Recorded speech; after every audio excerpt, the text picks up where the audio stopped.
berbagi untuk negeri, guru penggerak majukan pendidikan, guru penggerak menghamba pada murid, kreatif rancang pembelajaran, hargai potensi, tingkatkan prestasi, lahirkan profil pelajar Pancasila. Belajar, bergerak, berbagi untuk negeri, kita menjalin kolaborasi. Belajar, bergerak, berbagi untuk negeri, demi bakti pada Ibu Pertiwi.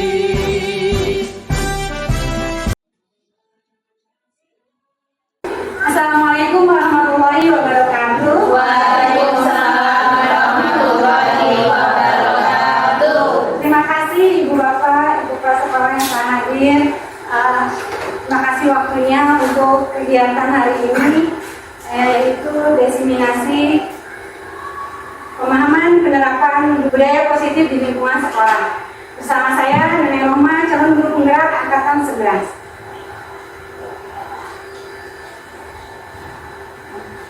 Susunan acara yaitu pembukaan, sambutan kepala sekolah, dan pemaparan. Yang pertama kita buka dengan pembacaan basmalah. Bismillahirrahmanirrahim. Acara selanjutnya yaitu pembukaan, sambutan dari kepala sekolah, yaitu Ibu Mutasi Askeroski. Sudah lengkap, silakan. Assalamualaikum warahmatullahi wabarakatuh. Waalaikumsalam warahmatullahi wabarakatuh. Terima kasih Ibu Neneng menyampaikan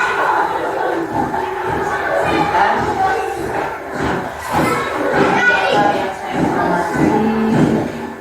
Alhamdulillah, bersyukur kita panjatkan bahwa pada hari ini kita bisa berkumpul bersama di sini dalam rangka mensupport kegiatan guru penggerak yang hari ini akan dilaksanakan oleh Neneng ya, selaku guru penggerak angkatan 11.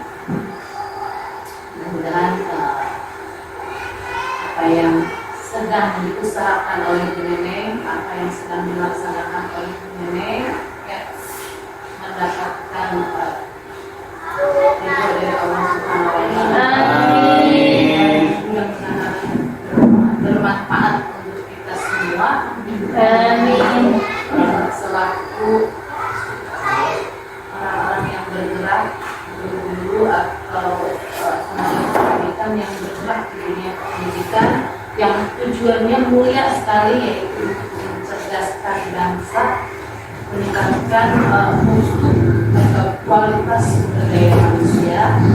Salah satunya dengan tadi Nenek menyampaikan yaitu materi tentang budaya positif ya. Jadi tidak hanya pembekalan SDM di sekolah itu tidak hanya dengan memberikan materi-materi pelajaran saja, tapi juga karakter harus ditingkatkan, karakter harus ditempa lagi ya. Apalagi kita lihat di TV ya, semakin terkipisnya budaya-budaya positif kita. Sebenarnya budaya positif kita banyak, salam saling itu sudah mendarah daging dari dulu, tapi sekarang sudah mulai menipis ya, sudah mulai ya, harus dibenahi.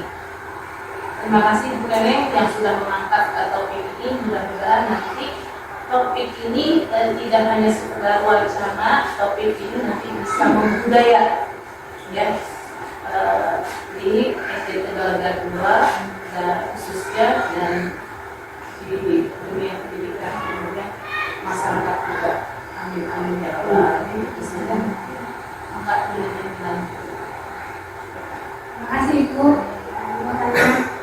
Oke, sebelum saya memaparkan materi budaya positif di lingkungan sekolah, saya akan memperkenalkan fasilitator saya dan pendamping praktik selama saya pendidikan guru penggerak ini. fasilitatornya itu Bapak Kris Firda Yudhistira MPD dari Bandung, Ibu. Pendamping pelatihnya Ibu Ida Wahidah Hussein. Seorang guru yang baik harus mewujudkan budaya positif di sekolah. Budaya positif tersebut dapat dijalankan dengan menerapkan konsep-konsep inti.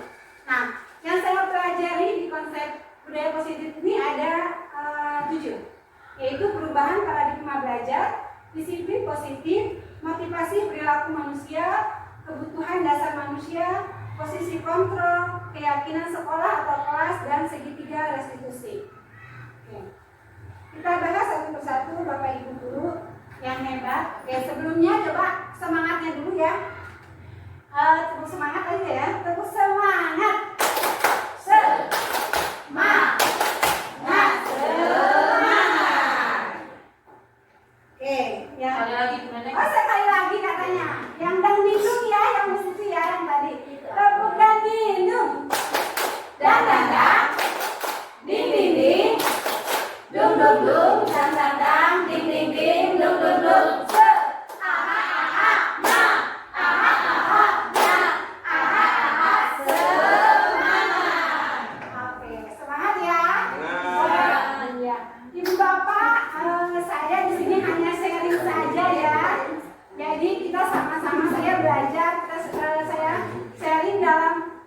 Mempelajari modul 1 ini, jadi saya yakin Ibu Bapak sudah lebih paham dari saya, cuman karena tugas saya harus menyampaikan, jadi saya sampaikan materi yang sudah saya pelajari di sekolah ini. Yang pertama yaitu perubahan paradigma belajar. Pembelajaran dengan paradigma baru merupakan pembelajaran yang dirancang berdasarkan prinsip pembelajaran berdiferensiasi, sehingga peserta didik belajar sesuai kebutuhannya berdasarkan tahap perkembangan sesuai teori psikologi modern untuk mewujudkan profil pelajar Pancasila.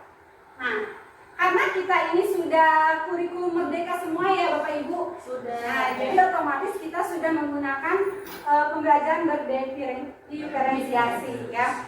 Ya. Yang harus belajar itu harus sesuai dengan kebutuhan siswa ya sekarang. Nah, kita kan udah mewujudkan profil pelajar Pancasila. Pasti Ibu Bapak sudah tahu ada berapa profil pelajar Pancasila? 6. Coba lagunya yuk kita nyanyiin sama-sama. Bisa kan ya? Ya, 1, 2, 3.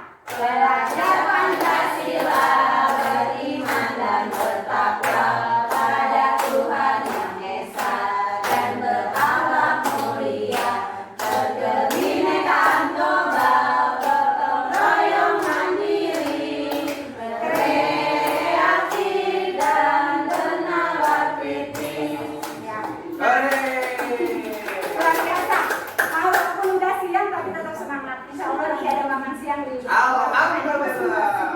Oke, stimulus respon. Realitas kebutuhan kita sama yang pertama. Sedangkan dari kontrolnya yaitu realitas kebutuhan kita berbeda. Ya, semua orang melihat hal yang sama. Perubahannya yaitu semua orang memiliki gambaran yang berbeda. Ya. Yang ketiga, mencoba mengubah orang agar pandangan sama dengan kita. Jadi kita tuh maunya orang tuh sama dengan kita, tapi kita rubah paradigmanya sehingga kita berusaha melihat pandangan orang lain itu tentang dunia itu berbeda. Ya, satu sama lain pasti berbeda. Yang keempat, perilaku buruk dilihat sebagai kesalahan. Nah, jadi kita walaupun misalkan murid berperilaku buruk atau jelek, itu pasti salah. Nah, sedangkan merubahnya yaitu semua perilaku memiliki tujuan. Walaupun baik, walaupun buruk, pasti ada tujuan yang tujuannya gitu. Murid itu kenapa melakukan itu pasti ada tujuannya. Nah, kemudian orang lain bisa mengontrol saya. Nah, perubahannya itu hanya saya yang bisa mengontrol diri sendiri. Jadi mau guru, mau murid, jadi kita yang bisa mengontrol diri kita sendiri. Selanjutnya itu saya bisa mengontrol orang lain.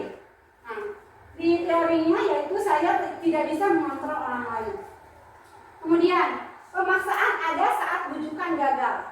Nah, jika tidak bisa dibujuk, jadi biasanya misalkan ya dipaksa nih, kalau yang udah. Nah, sekarang gimana kolaborasi dan konsensus atau kesepakatan menciptakan pilihan pilihan baru. Jadi kalau murid melakukan kesalahan, kita harus harus ada kesepakatan dulu nih kenapa gitu ya. Jadi ada pilihan-pilihan gitu. Tidak ada paksaan. Oke. Kemudian kita masuk ke disiplin positif. Jika kita mendengar kata disiplin, apa sih yang terbesit? Disiplin itu apa sih? Tata tertib. Tata tertib, apalagi? Harus sesuai aturan, apalagi? Sesuai waktu. Sesuai waktu. Jadi aturan yang harus kita lakukan disiplin gitu ya. Nah, tapi di sini kita belajar tentang disiplin positif. Disiplin positif itu merupakan cara penerapan disiplin yang mengajarkan anak bertanggung jawab dan menumbuhkan kesadaran diri berdasarkan nilai-nilai kebajikan. Jadi dalam disiplin positif itu adanya kesadaran dalam diri anak sendiri, bukan paksaan dari guru ataupun dari yang lain, ya. Jadi kesadaran diri gitu, bukan dari paksaan. Nah, menumbuhkan apa? Nilai-nilai kebajikan. Nanti kita lihat apa sih nilai-nilai kebajikan.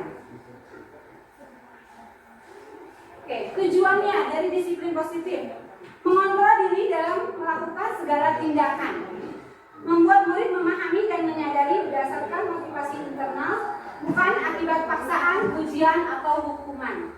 Nah, ini yang tadi saya sebutkan. Jadi kalau disiplin positif itu berarti kalau bahasa Sundanya itu mudeng ya, dari diri sendiri, tidak ada paksaan dari siapapun. Dia melakukan sesuatu itu dengan kesadarannya sendiri.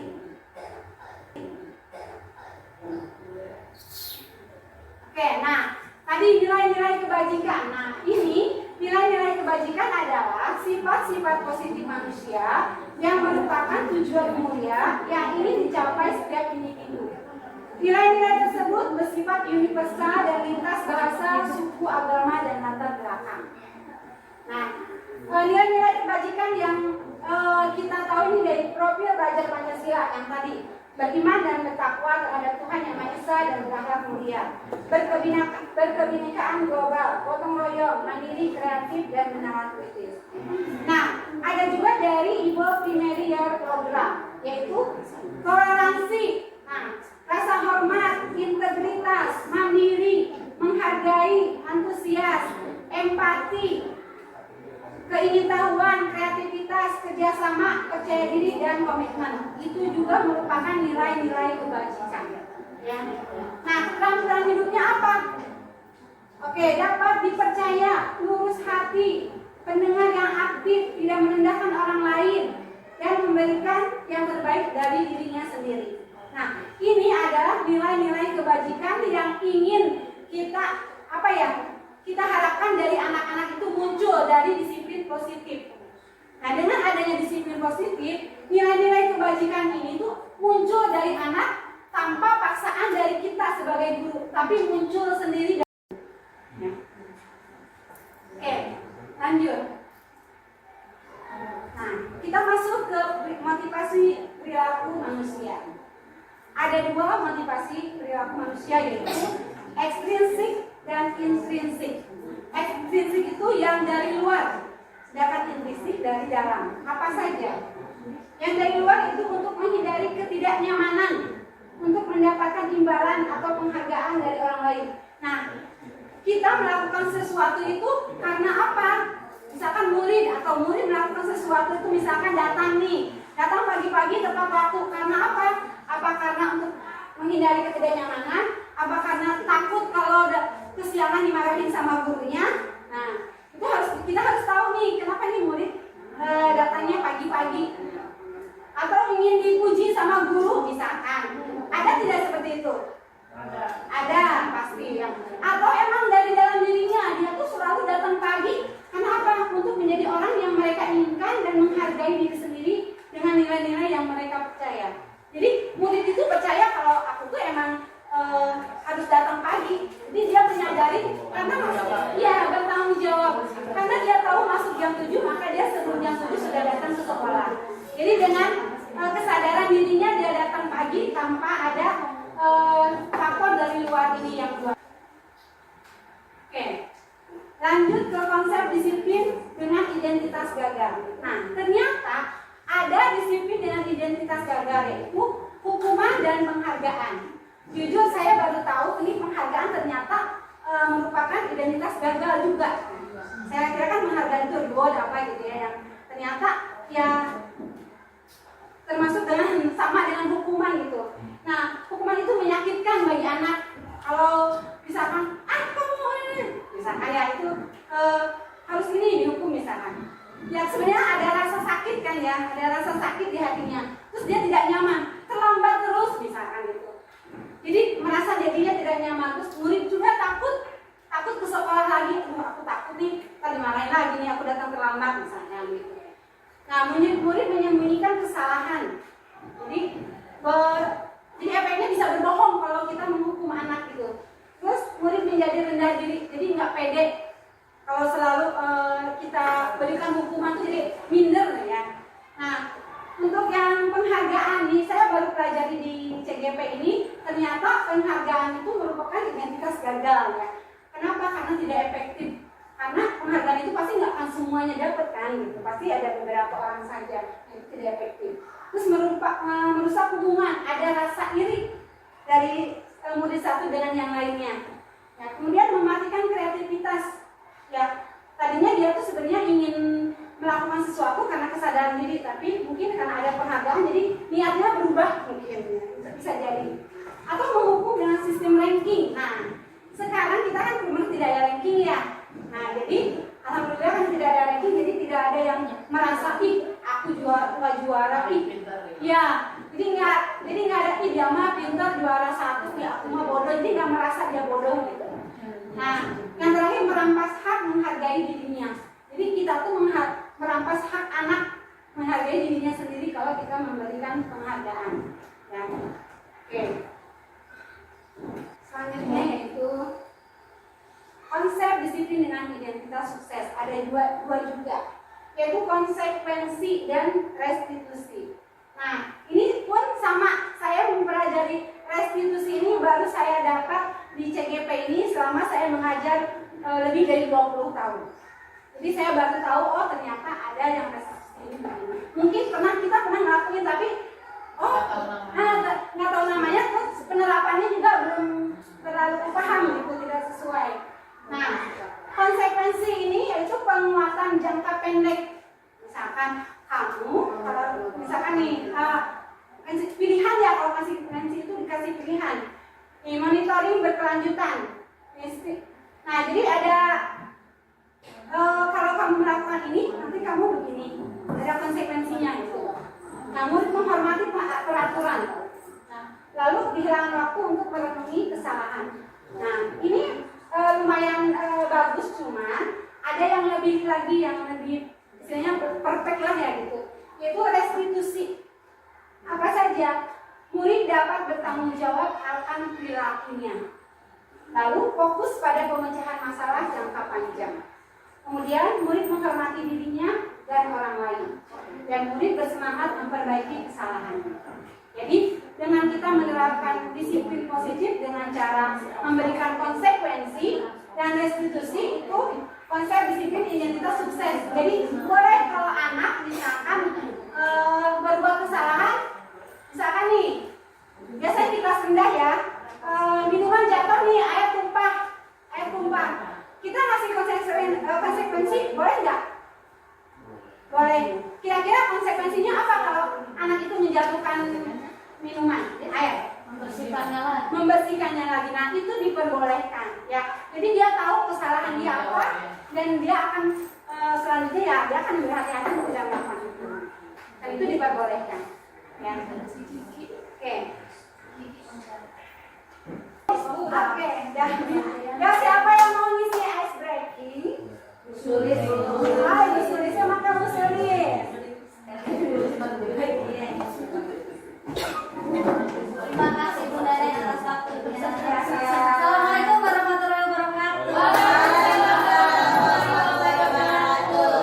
Oke. Tahu ibu mau es ini apa? Apa ya? Tingtung.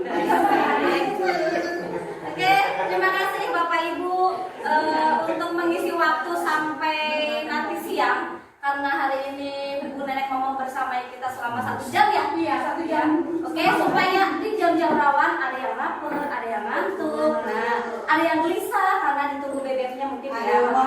Biasa. Kita SD food biar gak ngantuk, kita melatih konsentrasi. Judulnya ice breakingnya itu jauh dekat tangkap. Apa tuh? Sekarang boleh berdiri berdua, berpasangan, cari tempatnya berpasangan, berhadapan dengan pasangannya. Berhadapan dengan pasangannya. Ibu ada pasangan kan? Berhadapan dengan yang berdiri di sebelah kanan tangan saya itu yang ditangkap.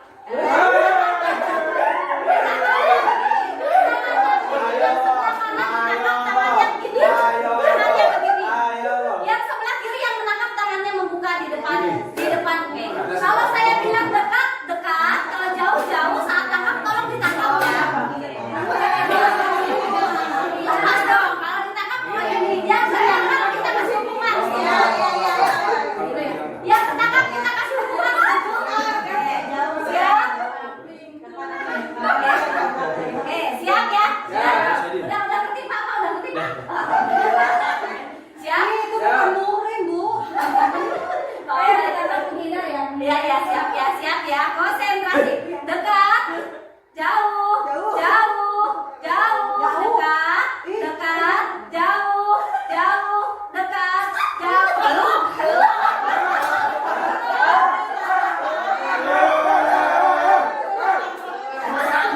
Sabar. Oke, siap. Balik lagi. Oke, dekat, dekat, jauh, jauh, dekat, dekat, jauh, jauh, jauh, jauh, dekat, jauh, tangkap. Ada yang ketangkap tidak? Ketangkap kita gantian. Oke, siap ya.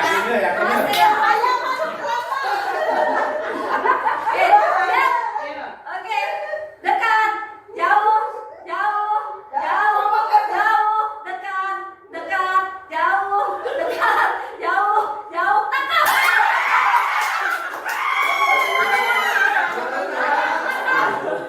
Oke, terima kasih. Oke, satu lagi katanya ice breaking. Boleh berdiri lagi. Berdirinya boleh berjejer ya atau bikin lingkaranku berbentuk U. Di mana-mana lingkaran itu Namanya ice breakingnya tepuk berantai. Ini mah berada pada mana? Ya nggak apa-apa lah di situ nanti. Oke, siap ya. Tepuknya begini. 1, 2, tep. 1, 2. 1, 2. Oke, jadi berantai, jangan begini semua langsung. Semua awalnya dari saya ya, kan? Semua bareng-bareng. 1, 2. Tapi semua begini dulu. Jadi begininya mulai saya, terus ke Bu Neneng, beruntun. Coba ulang ya. Percobaan. Ya, percobaan. Ayo, 1, 2, 3.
agar kebutuhan dasar kita terpenuhi. Jadi apapun yang kita lakukan pasti apa di sini untuk mendapatkan sesuatu yang kita inginkan, ada tujuannya, ya, agar kebutuhan dasar kita itu terpenuhi. Ada 5 kebutuhan dasar manusia. Oke, yang pertama bertahan hidup, ya. Kita melakukan sesuatu itu pasti untuk bertahan hidup, apapun itu, ya. Apalagi murid kita. Nih, bertahan hidup itu apa? Dari sandang, pangan, papan, kesehatan, rumah, dan makanan. Nah, dihubungkan dengan murid kita apabila kita melihat nih murid kita melakukan sesuatu kesalahan, ya. Nah, harus tahu dulu apa sih kebutuhan dasar yang tidak terpenuhinya. Mungkin saja misalkan ada anak yang setiap istirahat selalu malak temennya minta uang. Ada nggak sih di kita biasanya? Ada ya. Nah, jangan langsung dimarahin. Minta, misalnya ada yang langsung nih minta uang. Nah, kita harus cari tahu dulu apa kebutuhan dasar yang anak tersebut tidak terpenuhi. Nah, mungkin aja dia nggak dikasih uang jajan oleh orang tuanya, mungkin nggak makan dari rumahnya sehingga lapar. Jadi karena dia kebutuhannya bertahan hidup, maka dia dengan memberanikan diri memalak temannya. Mungkin itu kemungkinannya. Yang kedua, kasih sayang dan rasa diterima. Misalkan di kelas ada anak yang yang selalu manja, selalu bu biasanya di kelas rendah ya, bu pengen dekat-dekat. Nah, mungkin kebutuhan ini yang dia tidak dapatkan di rumah. Kurang kasih sayang dan rasa diterima dari orang tuanya. Cari perhatian. Ya, cari perhatian ya betul. Cari perhatian. Ya, ada ya. Suka pasti ada di setiap kelas. Jadi mungkin saja ada karena orang tuanya yang berpisah ya, ataupun orang tuanya sibuk gitu. Jadi mereka itu mencarinya di mana, di sekolah, mau ke guru ataupun ke teman-temannya. Ya, kebutuhan yang ketiga itu kesenangan. Ya, bermain, humor, antusias dan tertawa. Nah, kalau kebutuhan kesenangan guru-guru kita yang paling menonjol di sini musuh suka humor. Suka humornya tinggi luar biasa. Nah, mereka tuh ada butuh kesenangan ya, jadi tidak harus yang gimana ya, jangan menyalahkan anak-anak yang selalu cerewet, ceria gitu ya, kadang jadi bilang misalkan ya, mungkin itu dia butuh kesenangan gitu. Ya, lalu kebutuhan kebebasan, mandiri, memiliki pilihan, mencoba hal yang baru. Nah, anak itu biasanya suka ingin bebas ya, ada anak yang ingin bebas, dia mau melakukan apapun yang dia mau di sekolah, mau berekspresi gitu. Nah, ini kebutuhan dasar dia yang pengen terpenuhi gitu. Nah, lalu penguasaan, ada biasanya anak di kelas yang maunya jadi ketua kelas, maunya yang jadi pemimpin. Nah, dia itu kebutuhan penguasaannya itu kuat. Dia pengen berkuasa di kelas misalkan, pasti selalu ada di kelas kita ya anak-anak itu tersebut. Nah, ini adalah 5 dasar kebutuhan manusia. Jadi baik kita sebagai guru maupun anak-anak sebagai murid. Nah, kita pun misalnya kita ke sekolah itu pasti ada kebutuhan dasar dari kelima ini yang kita ingin dapatkan di sekolah. Ya, betul Pak Dani? Betul. Iya, pasti kalau nggak digaji ya, oke. Nah, kasih sayang dan rasa diterima. Nah, kita juga sebagai guru mau diterima dong di sini gitu, sama teman-teman, sama warga sekolah ya. Kesenangan, nah kita happy di sini. Ya, kita butuh kesenangan juga di sini. Kalau misalkan serius semua, kan gak enak juga ya. Jadi harus ada yang balance gitu, saling menyemangati ya, saling canda buruk itu luar biasa. Oke ya. Nah, itu adalah 5 kebutuhan dasar manusia. Oke. Nah, kita sekarang ke bagian posisi kontrol. Nah, ini ada 5 juga posisi kontrol guru. Ya, jadi posisi kita tuh ada di mana? Nah, kita bisa lihat nanti. Apakah sebagai penghukum? Maksudnya apa? Yang selalu menghardik, membentak anak-anak, menghukum dengan verbal atau fisik. Nah, tipe guru, apakah kita termasuk posisi kita sebagai penghukum? Atau yang kedua, pembuat rasa bersalah. Nah, biasanya kalau pembuat rasa bersalah itu suara itu lebih tenang, tapi cenderung menyalahkan. Misalkan, yang benar. Bisa, jadi nggak terlalu keras, tapi nyelekit gitu lah. Oh, tahu saya tahu. Yang suka membuat sedikit tapi nyelekit kan? Ya, Saya tahu. Sebut aja Mawar. Yang ketiga sebagai pemantau. Jadi guru itu kalau anak berbuat salah, nah dalam memberikan ke anak itu suaranya datar-datar aja. Nah identitas diri positif. Jadi begitu ya, membuat kesalahan. Artinya nanti ibu lihat ya, besok pasti begitu lagi. Jadi memantau bergerak-gerik murid tersebut. Nah yang keempat yaitu teman. Nah sebagai teman itu biasanya so akrab gitu ya. Jadi akrab memang, bukan so akrab, memang akrab sama teman, sama suka canda gurau dengan guru dan murid itu jadi terjalin pertemanan. Ini bagus, cuman ada kurangnya karena murid itu nanti merasa apa ya? Kurang menghargai guru. Jadi misalkan dia obrol kesalahan, nggak apa-apa lah, kan juga si Bu Ima bagi dia, misalkan gitu ya, apa-apa. Nah, yang terakhir ini sebagai manajer, apa itu? Nah, ini tercipta identitas positif, membuka pertanyaan agar membuka pikiran murid. Nah, jadi sebagai manajer itu posisi yang paling bagus ya. Kita berusaha untuk ke posisi manajer. Nah, tapi saya sendiri belum mampu untuk ke sana, tapi sedang berusaha menuju ke sana. Mungkin saya bisa jadi selama ini sebagai penghukum atau pembuat rasa bersalah, ya. Yang saya menyadari mungkin banyaknya membuat rasa bersalah selama ini. Jadi kamu teh kenapa sih gitu-gitu aja?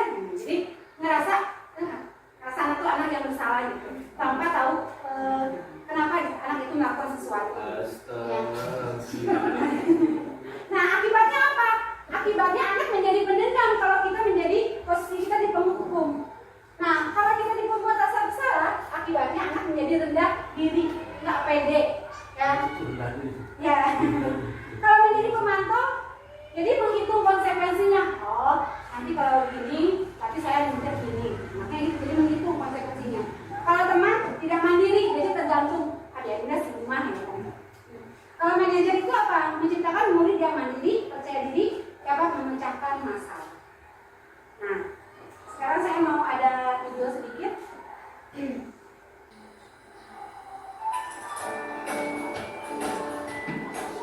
Pagi anak-anak, silakan PR yang kemarin ibu berikan diletakkan di meja.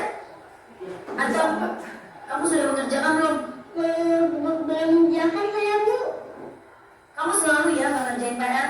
Sekarang kamu duduk di depan, lalu tulis. Saya berjanji tidak akan mengulangi lagi. Saya berjanji akan berusaha menjadi murid yang rajin belajar sampai pelajaran saya selesai.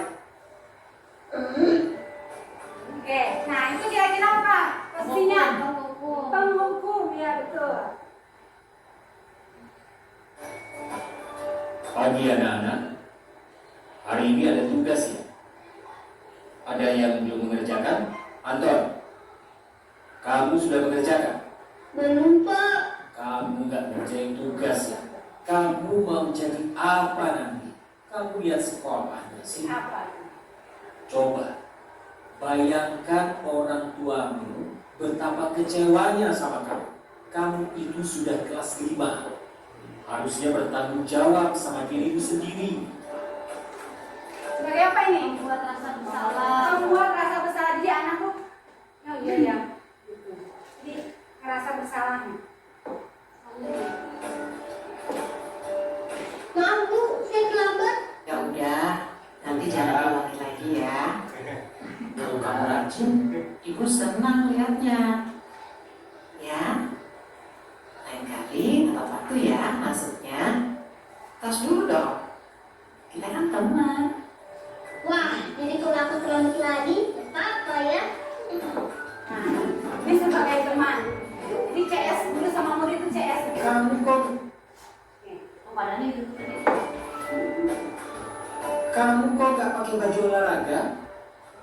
Bapak catat, kamu sudah 3 kali loh Gak ikut olahraga bulan ini? Iya Pak, sudah 3 kali berarti saya dapat sanksi Pak. Nah, ini sebagai apa?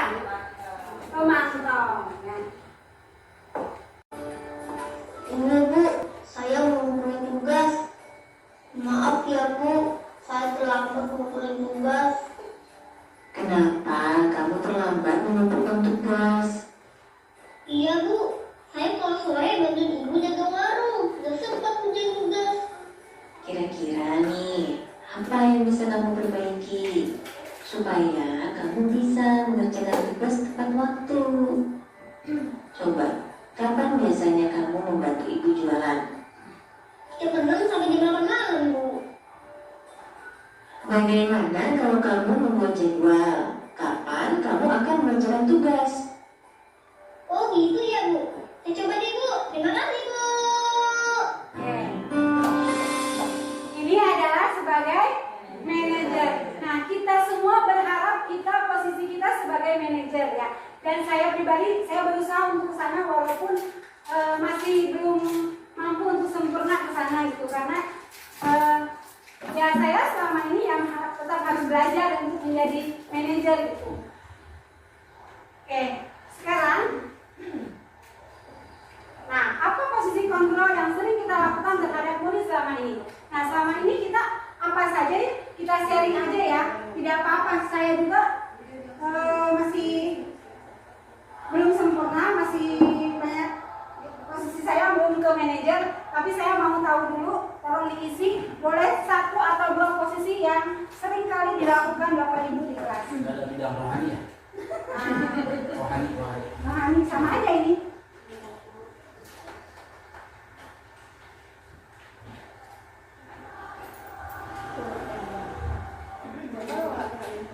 Yang biasa dilakukan selama ini.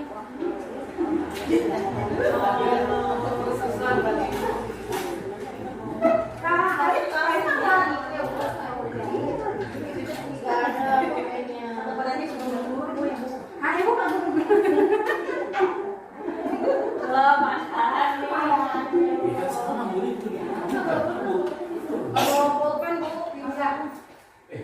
Guru itu nggak boleh dong, salah itu. Boleh ya dua posisi yang sering. 2 posisi yang sering dilakukan di kelas. Boleh ya dibuka lagi saya. Oh ya, sebentar. Di sana.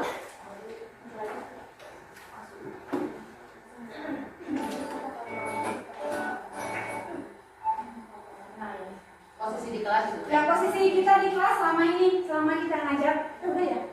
Ada lagi nggak? Ini. Siapa yang mau? Yang biasa kita lakukan. Tidak usah dikasih nama. Makanya kertas belum. Ini badannya belum. Maaf ya. Kalau ini warna pink aja deh. Tapi jadi kayak Kalau sudah boleh ditambah di sini Bapak Ibu. 2 posisi kontrol yang sering dilakukan.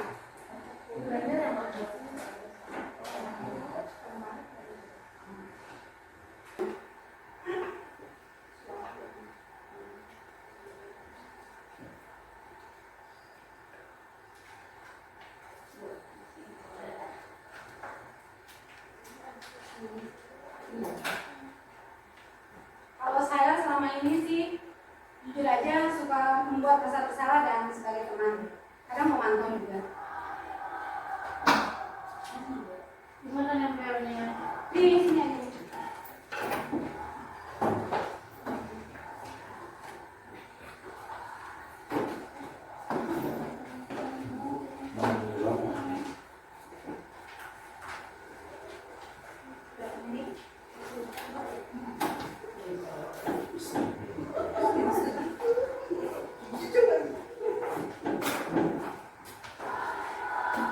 Jadi kalian ini selama ini buku bilang. Oh iya Pak, bukannya badan ya. Tidak apa-apa, kan kita akan berusaha untuk lebih baik ya Bu ya. Terus manajer dibuat. Oke, sudah semua? Sudah ya. Oke, saya mau bacakan ya. Membuat rasa bersalah dan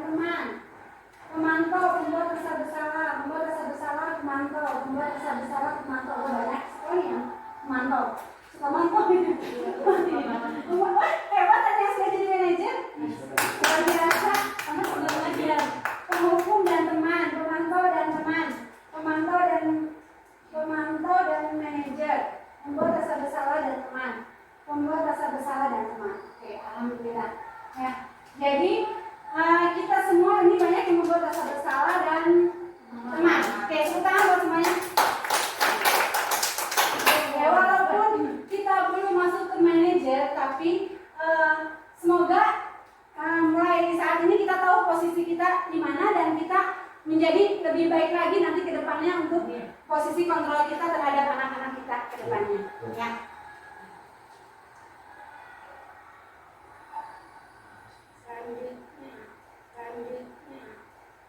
Oke, kita masuk keyakinan sekolah atau keyakinan kelas.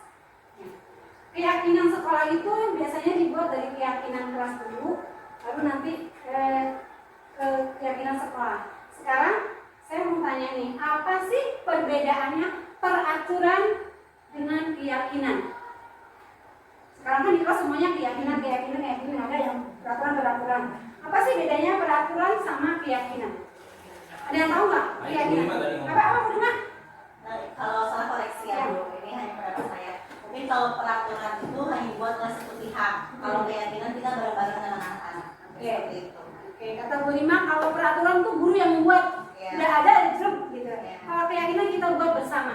Ada lagi yang lain? Kalau peraturan itu Keke. udah gitu. Kalau keyakinan kan bisa berubah. Oke, kalau keyakinan kata Bu Siti bisa berubah-ubah. Kalau peraturan ya udah itu aja. Ada yang lain? Ya Bu Adit? Kalau keyakinan mah kesepakatan bersama-sama. Kalau peraturan itu kan berarti banyak larangan. Yang nanti banyak ada hukumannya. Ya hukumannya, banyak larangannya. Bu Sulis? Melengkapi Bu Adit aja hampir sama tadi, lebih banyak larangan, tidak bolehnya kalau untuk aturan. Tapi kalau untuk sekolah kelas lebih menekankan kepada karakter perilaku siswanya. Ya, jadi betul semua yang tadi Bu Lima, Bu Siti, Bu Adit, Bu Sulis, terima kasih banyak. Semuanya betul. Jadi keyakinan itu kita buat bersama-sama, ya. Tidak ada hukuman, tidak ada harus begini A, B, C, tidak betul, gitu ya. Nah, sekarang kita lihat pembentukan keyakinan sekolah atau kelas. Ya. Nah, keyakinan kelas kan tadi dibuat bersama ya. Nah, keyakinan kelas bersifat lebih abstrak ya daripada peraturan yang lebih rinci dan konkret. Ya. Keyakinan kelas berupa pernyataan universal. Pernyataan keyakinan kelas senantiasa dibuat dalam bentuk positif. Nah, bedanya sama peraturan tadi. Kalau peraturan tidak boleh makan di kelas, tidak boleh apalagi berisik. Nah, kalau keyakinan itu harus pakai kalimat positif. Ya. Misalkan makan di jam istirahat, tertib saat pembelajaran. Kemudian keyakinan kelas hendaknya tidak terlalu banyak sehingga mudah diingat dan dipahami oleh semua warga sekolah.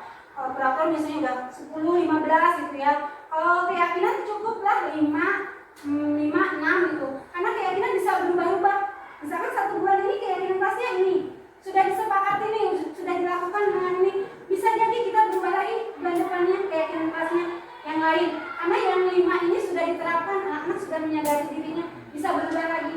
Ya, jadi fleksibel gitu. Keyakinan kelas sebaiknya sesuatu yang dapat diterapkan di lingkungan tersebut. Jadi diterapkan di kelas kita gitu, bukan di kelas yang lain gitu. Kalau mungkin keyakinan kelas 1 sama keyakinan kelas 5 berbeda, ya kan keyakinan kelasnya. Dan setiap kelas mungkin berbeda-beda. Oleh karena itu dibuatnya oleh anak-anak beserta guru di kelasnya masing-masing. Nah, semua warga kelas hendaknya ikut berkontribusi dalam pembuatan keyakinan kelas lewat kegiatan curah pendapat. Nah, jadi jangan dari kita semuanya dari anak-anak yang melakukan. Ya. Kemudian bersedia meninjau kembali keyakinan kelas dari waktu ke waktu. Nah, seperti tadi saya bilang, bisa jadi keyakinan itu kelas itu berlaku hanya 1 bulan. Karena apa? Karena mereka sudah melakukan itu dengan baik gitu. Nah, 1 bulan yang berikutnya kita ganti keyakinan yang kelas yang lain dengan diskusi lagi dengan teman-teman, dengan anak-anak yang lain, ya, dan anak-anak kita. Jadi kita rubah lagi. Karena sudah melakukan yang ini, jadi kita rubah lagi dengan apa nih yang belum terlaksana. Nah, kita rubah lagi, bikin buat lagi. Tidak hanya satu tahun sekali gitu ya. Jadi harus ada evaluasi. Nah, ya betul Ibu, harus ada evaluasi. Oke, tahapan membuat keyakinan kelas. Nah, berdiskusi dulu tentang kelas yang diinginkan. Misalkan nih, saya kemarin nih ya di kelas 1. Kalian tuh mau kelas yang seperti apa sih? Kalau kelas 1 kan emang mungkin beda ya sama kelas 6. Kelas 6 kan bisa mengeluarkan pendapat yang bermacam-macam. Terus lalu kemudian mengidentifikasi peraturan kelas yang muncul. Jadi kalau kelasnya maunya bersih, berarti gimana dong? Tidak boleh buang sampah di kolong meja, Bu. Nah, misalnya kayak gitu. Tidak boleh lempar-lempar tempat ini makanan bekas sampah plastik, misalkan gitu. Banyak anak-anak, nah itu anak-anak sendiri yang yang memberikan muncul gagasan-gagasan itu. Lalu peraturan-peraturan yang tidak boleh, jangan, dilarang itu berubah menjadi kalimat positif. Ya, misalkan tidak boleh datang terlambat, Bu, tapi harus datang tepat, disiplin datang tepat waktu. Ya. Kemudian apa? Merubah peraturan menjadi nilai kebajikan. Nah, nilai kebajikan yang mana? Yang tadi, yang ada Program Pancasila, yang ini juga yang dari yang tadi ya, yang Ibu itu. Nah, itu bisa ngambil dari situ. Saling menghargai, toleransi, mandiri, gotong royong, bertanggung jawab, ya dari situ disematkan nilai kebajikannya supaya tahu misalkan saling menghargai apa. Kemudian apa? Merumuskan lagi peraturan menjadi keyakinan, ya dalam berdiskusi gambaran perilaku keyakinan di kelas. Jadi anak tuh tahu kalau keyakinan ini berarti kita tuh harus begini gambarannya, anak paham. Mungkin kalau kelas 4, 5, 6 itu sudah paham betul ya. Tapi kalau untuk 1, 2, 3 harus lebih lagi ya, pemahamannya masih kurang. Nah, jadi selanjutnya apa? Setelah selesai dibuat, ditinjau ulang bersama dan disepakati bersama dan dipajang. Ya, seperti contohnya di saya sini. Ini sudah disepakati bersama, lalu ada cap mereka. Kalau udah gede mungkin bisa tanda tangan ya, tanda tangan. Jadi kayak perjanjian gitu. Kalau ini anak-anak dicap, mereka cap jempol sendiri mereka. Ini. Jadi ini kalau kalian yang buat harus disiplin datang tepat waktu. Kalian yang buat saling menghormati ketika belajar. Jadi kalau ada kesalahan yang melanggar berarti yaudah liatin aja. Kalian yang buat kalau bertanggung jawab itu bertanggung jawab terhadap tugas. Jadi kalau mengerjakan tugas gimana harus selesai. Dan bertanggung jawab membuang sampah pada tempatnya. Terus saling menghargai dengan meminta izin keluar kelas. Nah itu merupakan tahapan membuat keyakinan kelas. Oke, berikut yang saya lakukan di kelas.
Nah dari situ muncullah kalau kelasnya pengen indah berarti apa? Tidak boleh dicoret-coret, Bu, tidak boleh dirobek pajangannya, Bu. Nah itu muncul dari mereka sendiri.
kuatkan lagi dengan bertanya gitu.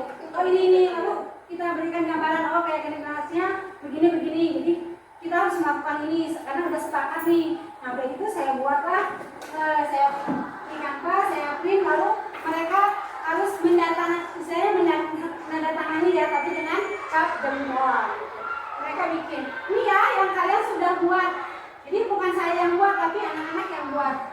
Dan kesepakatan dengan keyakinan kelas ini. Oke. Ya saya yakin ibu bapak guru udah paham dengan keyakinan kelas ini, udah tahu ya. Oke. Kemudian yang terakhir nih bapak ibu, segitiga restitusi. Ya. Apa itu restitusi?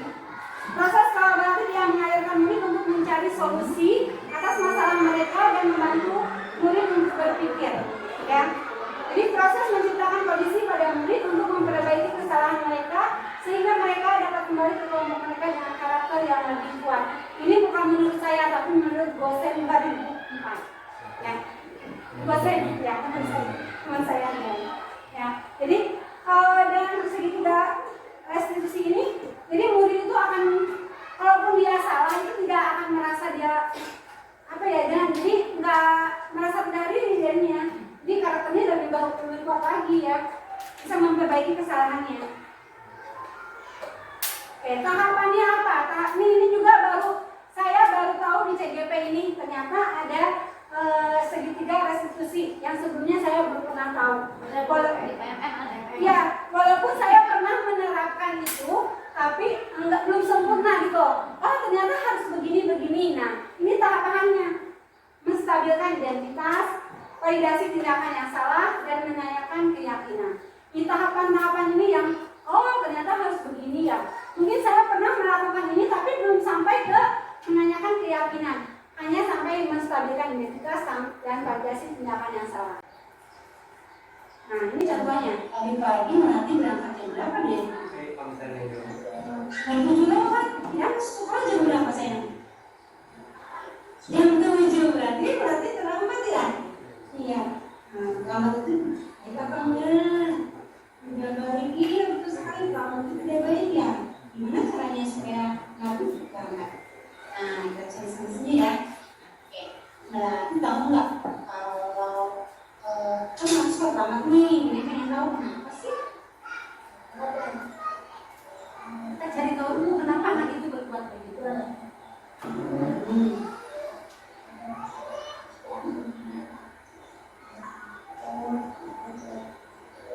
Oh, dia main ibu berduaan.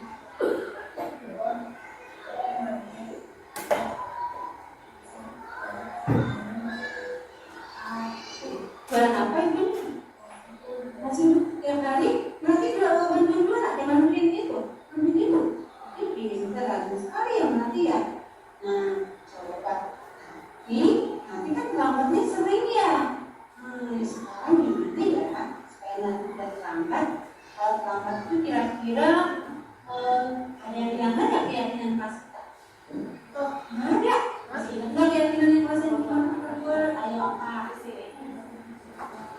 Nah, buang sampah ke tempatnya terus. Nah, kalau guru bicara, yang satu bicara yang mendengarkan ya. Ya, terus apa lagi? Menyelesaikan tugas.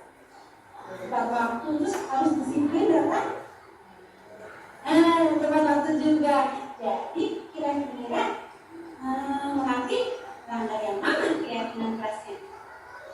Oh iya, yang datang tepat waktu nanti berarti kurang disiplin gitu.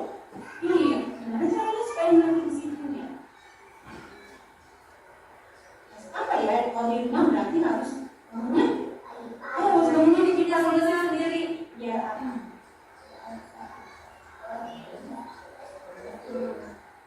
Oh iya, biar bisa bantu ibu tapi ke sekolahnya tidak terlambat lagi. Pintar ya, nanti udah tahu jawabannya. Jadi kira-kira mulai kapan nih?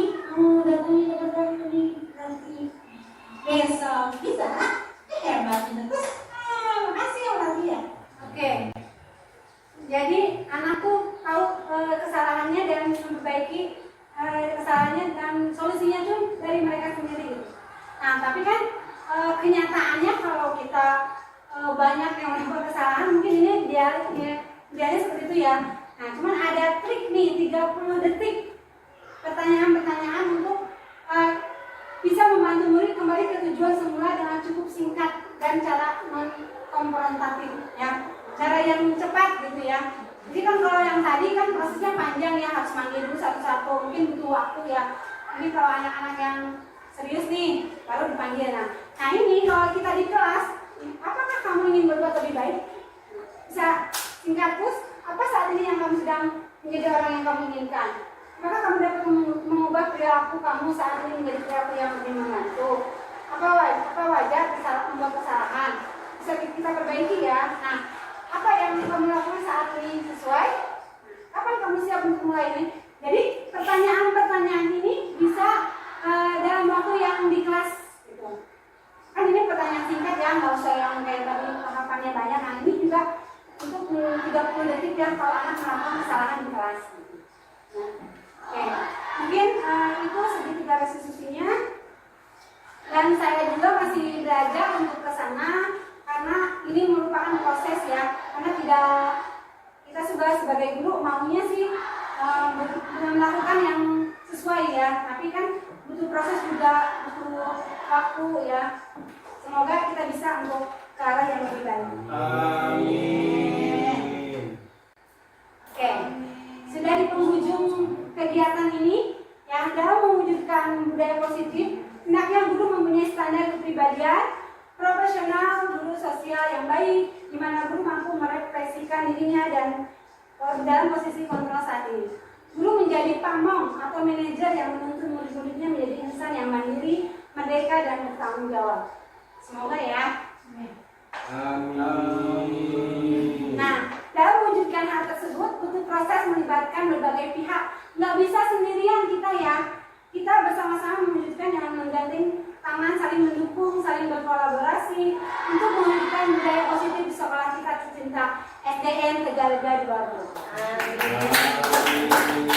Demikian pemaparan dari saya. Semoga saya juga masih belajar sama-sama. Semoga kita bisa menerapkan budaya positif di SD Tegalega 2 ini. Amin, amin ya rabbal alamin. Terima kasih kehadirannya Bapak Ibu semuanya. Terima kasih, semoga Bapak Ibu tetap sehat selalu.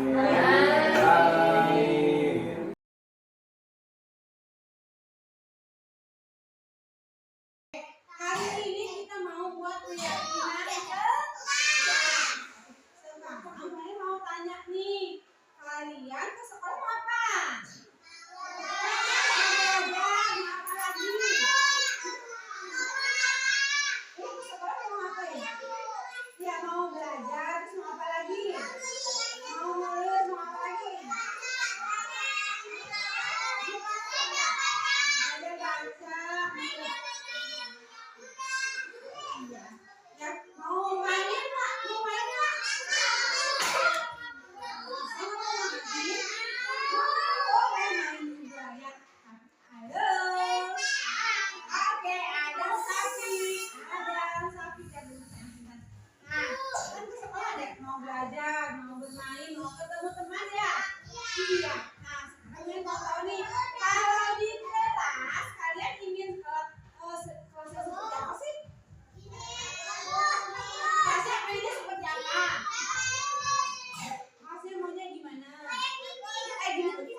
indah ya, minyak gambar indah, terus nyaman. Berarti harus apa dong kalian? Harus bersih ya, berarti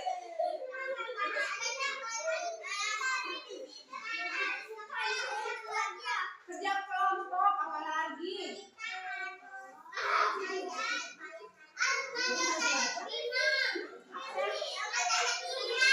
Harus ada piket. Katanya kata temen supaya bersih, kata temennya harus ada piket, bener nggak? Harus ada piket katanya. Ada piket. Apa lagi? Supaya kelasnya bagus. Harus apa dong?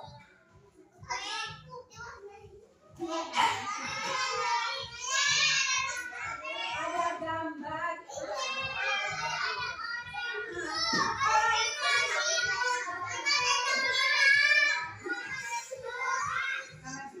Nah, kalau kelasnya katanya kan tidak boleh berisik nih. Katanya tadi boleh berisik.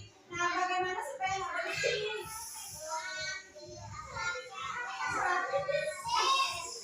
Kata temennya, halo. Ada yang bilang nih, kata temennya, kalau temennya berisik disolatifin aja katanya.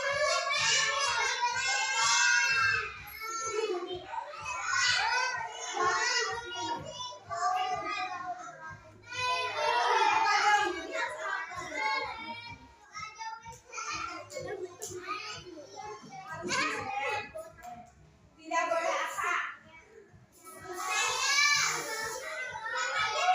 Tidak boleh berantem katanya. Tidak boleh berantem.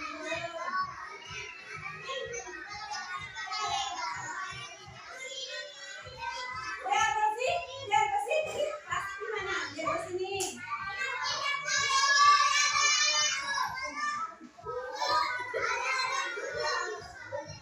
Oh, kata temennya kalau ada pajangan itu yang ditempel hasil karyanya nggak boleh dirobek katanya. Tidak boleh dirobek. Tidak boleh dirobek.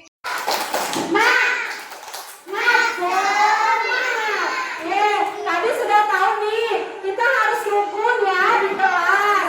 Terus apa? Harus menjaga keindahan kelas. Apa lagi datang tepat waktu. Terus bicara yang lain mendengar. Terus tertib ya. Nah sekarang buat kesimpulannya ya dari yang tadi kita bahas ya sama-sama. Berarti nomor 1 apa keyakinan kelasnya? Disiplin datang tepat waktu. Oke. Yang kedua tertib saat belajar, pintar. Yang ketiga membaca. Bertanggung jawab terhadap apa? Bertanggung jawab terhadap tugasnya ya. Oke. Terus yang berapa lagi nih sekarang? Yang keempat, membuang sampahnya gimana? Oke, membuang sampah di tempat sampah. Terus kalau mau keluar kelas harus juga izin. Jadi ada berapa keyakinan kelas kita? Ada 5. Terima kasih Bu Nenek. Kami senang sudah membuat keyakinan kelas melaksanakan dengan baik. Assalamualaikum warahmatullahi wabarakatuh. Saya Sulistriani, saya mengajar di kelas 6. Alhamdulillah setelah saya mengikuti desiminasi kemarin dari CGP Ibu Neneng mengenai disiplin positif, hasilnya yaitu membuka pemikiran saya tentang adanya kesepakatan kelas, keyakinan kelas, dan apa itu perbedaannya dengan peraturan, dan ternyata ada positif negatifnya antara keyakinan kelas dan peraturan juga. Jadi membuka pemikiran saya untuk menerapkan juga, mengimplementasikan juga di kelas saya. Jadi diseminasi kemarin tentang disiplin positif itu sangat bermanfaat sekali untuk saya ke depannya juga, jadi mendapat menambah ilmu yang bermanfaat juga, dan saya selalu semangat. Terima kasih. Assalamualaikum warahmatullahi wabarakatuh. Perkenalkanlah, nama saya Tasli Khatun Mufadrika, guru kelas 1 SD Negeri Tegalega 2. di sini saya akan memberikan tanggapan terhadap diseminasi yang sudah dipaparkan oleh Ibu Neneng Rohma SPD. Tanggapan yang pertama, bahwasanya saya mengucapkan banyak terima kasih kepada Ibu Neneng yang sudah memberikan ilmu kepada kami selama mengikuti pendidikan guru penggerak. Beliau sebagai calon guru penggerak angkatan 11, yaitu tentang penerapan budaya positif.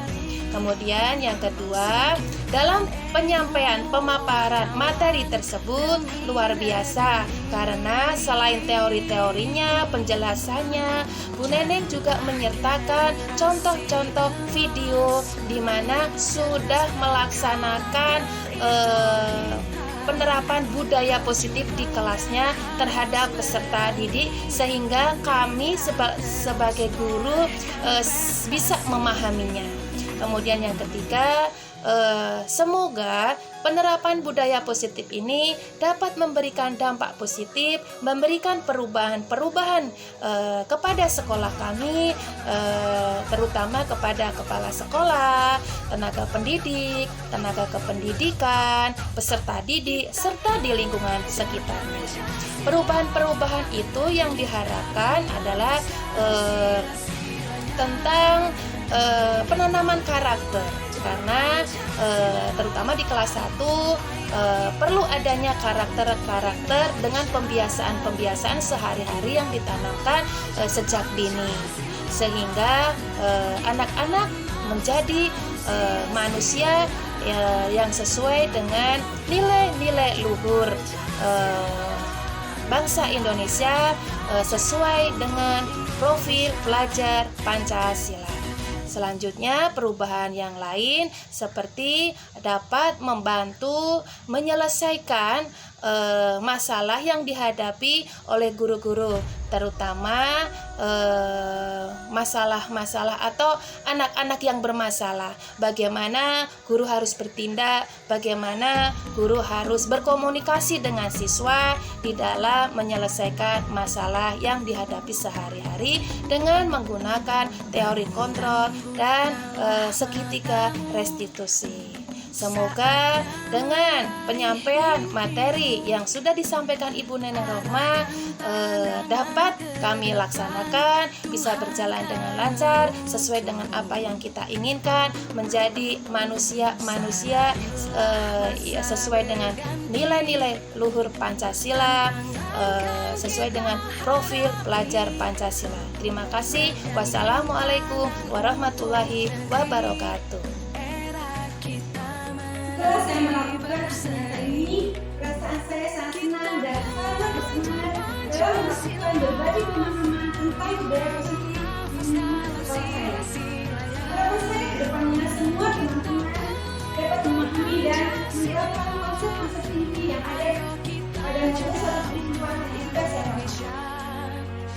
Adapun rencana perbaikan yang akan saya lakukan yaitu akan melakukan evaluasi secara berkala, terus meningkatkan konten diri, selalu berkoordinasi dengan seluruh kepala sekolah, selalu menyelidiki dan saling membangun untuk kemajuan pendidikan Indonesia, dan akan memberikan contoh atau teladan budaya positif pada seluruh warga sekolah, terutama di STM dan